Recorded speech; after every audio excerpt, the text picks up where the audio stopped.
Bom dia a todos, hoje quarta-feira, dia 16 de março de 2022, estamos na segunda semana da quaresma. O Evangelho é São Mateus, no capítulo 20, versículos 17 a 28. Naquele tempo, enquanto Jesus subia para Jerusalém, ele tomou os 12 discípulos à parte e durante a caminhada disse-lhes: Eis que estamos subindo para Jerusalém, o Filho do Homem será entregue aos sumos sacerdotes, aos mestres da lei, eles o condenarão à morte e o entregarão aos pagãos para zombarem dele, para flagelá-lo e crucificá-lo. Mas no terceiro dia ressuscitará. A mãe dos filhos de Zebedeu aproximou-se de Jesus com seus filhos, ajoelhou-se com a intenção de fazer um pedido. Jesus perguntou: O que tu queres? Ela respondeu: Manda que esses meus 2 filhos se sentem no teu reino, um à tua direita e outro à tua esquerda. Jesus então respondeu-lhes: Não sabeis o que estáis pedindo, por acaso podeis beber o cálice que vou beber? Eles responderam: Podemos. Então Jesus lhes disse: De fato, vós bebereis o meu cálice, mas não depende de mim conceder o lugar à minha direita ou à minha esquerda.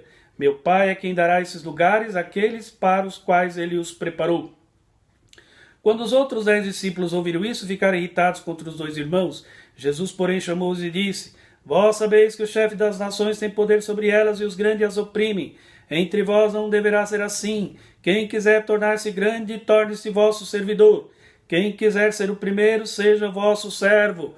Pois o Filho do Homem não veio para ser servido, mas para servir e dar sua vida como resgate em favor de muitos. Olha só, 2 atitudes contrastantes. Primeira delas, de um lado está Jesus, o Filho do Homem, cuja vida está a ponto de se entregar à morte, como sinal de seu total desprendimento e de sua absoluta fidelidade à vontade do Pai.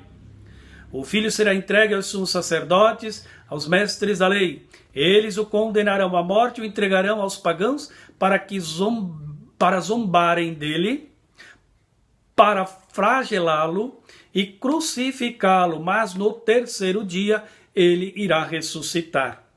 Caminhando para a morte, Jesus tem consciência de não ter dado espaço no seu coração para o egoísmo, para as vontades pessoais próprias, para as paixões desordenadas que muitas vezes comandam o coração humano. Sua existência se define aqui como um grande serviço, livre, generoso, fiel aos que viviam escravos do abandono e do pecado e que precisavam ser libertados. Do outro lado, uma outra atitude contrastante, a atitude dos filhos de Zebedeu, ambiciosos, interesseiros, egoístas, e eu diria, querendo a todo custo garantir um lugar de destaque no reino messiânico, que está para se instaurar e assim obterem privilégios, quem sabe, como ministros do novo reino. Estavam acostumados de ver isso entre os mestres da lei e fariseus do povo. Então, pensando em si próprio, sinal de que não tinham entendido nada sobre o reino que Jesus tanto falava. Mas foi a mãe que veio e pediu. E o pedido de uma mãe a gente até entende. Qual a mãe que não quer o melhor para seus filhos? A mãe deles também certamente queria. Opa, mas isso certamente era a vontade deles também. Ela, como mãe, só deu uma mãozinha. Não haviam entendido nada. Não haviam entendido que o novo reino trazido por Jesus era o reino do serviço, da doação, da entrega, sobretudo em favor dos mais simples e pobres. Receber o batismo e tomar o cálice do Senhor, isso não tinha nada a ver com as festas oferecidas pelo rei, como era de costume acontecer naquele tempo. E sim, o batismo do compromisso e o cálice do sacrifício, até mesmo da própria morte, como foi o caso do Senhor.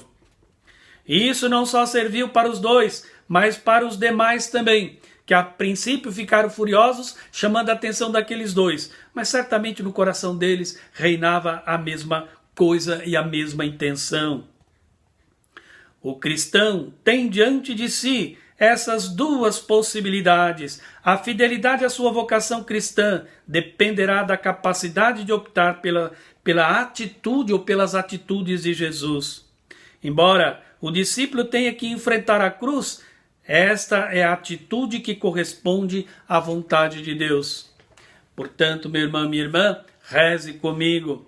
São José, carpinteiro de Nazaré, amigo dos pobres e fiel esposo de Maria, intercedei por todos os que se empenham no trabalho espiritual, intelectual e manual. Intercedei a Jesus por todas as necessidades do trabalho, no mundo do trabalho, e pelos nossos governantes. Alcançai-nos também a graça de que tanto necessitamos. Cada um pode fazer então seu pedido. Que nós tenhamos a graça de imitar as vossas virtudes para chegarmos um dia à vivência da plenitude em Deus. Amém. São José, rogue por nós. A bênção do Deus Todo-Poderoso, Pai, Filho e Espírito Santo, desça sobre vós, permaneça sempre. Amém. Tenha a todos bom dia, fique com Deus.